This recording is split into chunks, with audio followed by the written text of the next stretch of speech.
Good morning, everyone, and thank you for the opportunity to present to the conference this morning.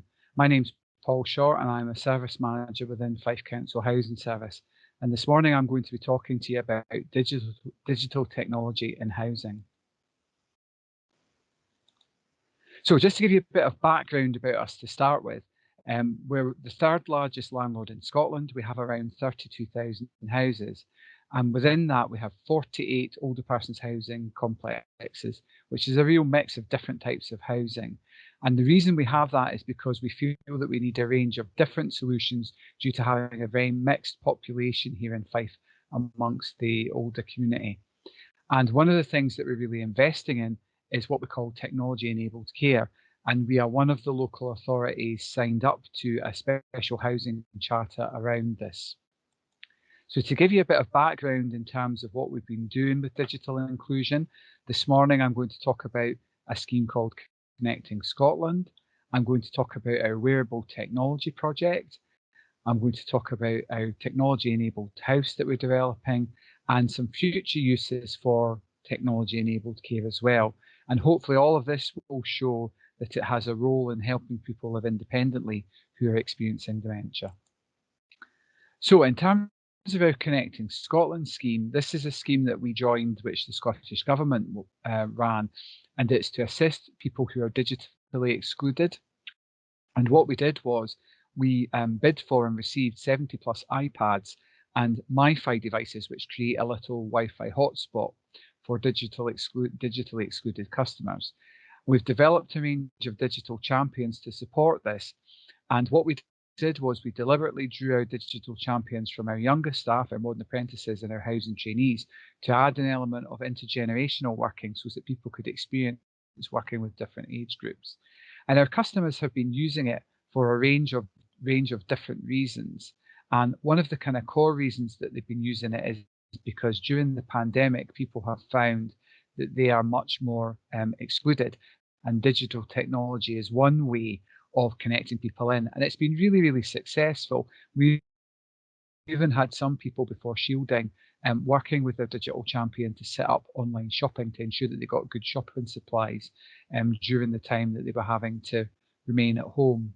And it's been so successful that we've now invested in training all of our staff as digital champions across the service to ensure a really good spread of different people and different backgrounds. In terms of our Wearable Technology project, we call this CHARM, which is Continuous Active Health Monitoring. And what we've been doing is using wearable technology like a Polo device that you can buy online. And we've been using smart scales to do U-checks, which is involved in looking at the person's weight, their body mass, and their grip strength. And this will hopefully all gets fed into an analytical tool with the aim of which is to reduce falls and hopefully to improve people's physical health because they're going to be much more actively monitoring what they do health-wise. So here's a little picture of what the Polo Loop looks like. And we went into it with a number of different ideas. We wanted to test, does the project have a positive effect on the user's well-being? So is it actually helping people that take part in the project feel better and feel more active? We've also been looking at, does the technology work? Does the analytics that sits behind it, the little program that analyzes everything, work?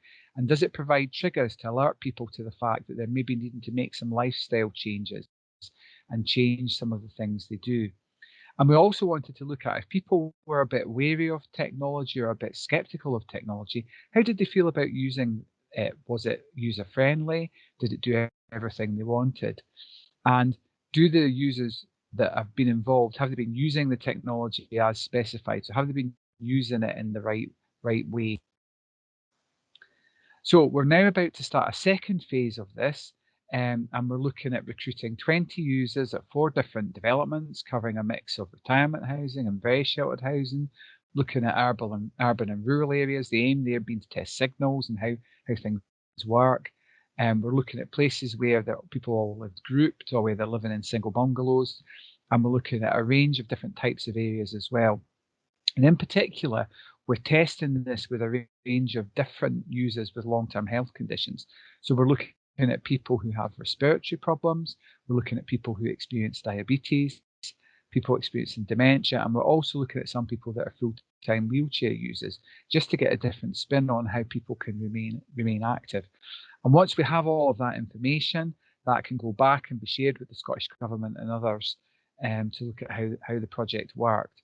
And the feedback we're getting from a lot of people is that it does make them feel better, and it has helped them look at their long-term health issues and hopefully remain more active, which has a real benefit for people who are a bit more mature in years.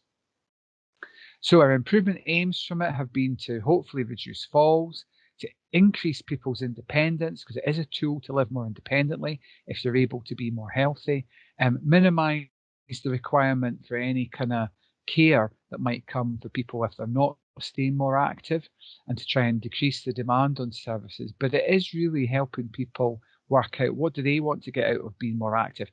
Is it about keeping up their step counts? Is it about losing a little bit of weight? Or is it just having a little bit more information on their day-to-day health?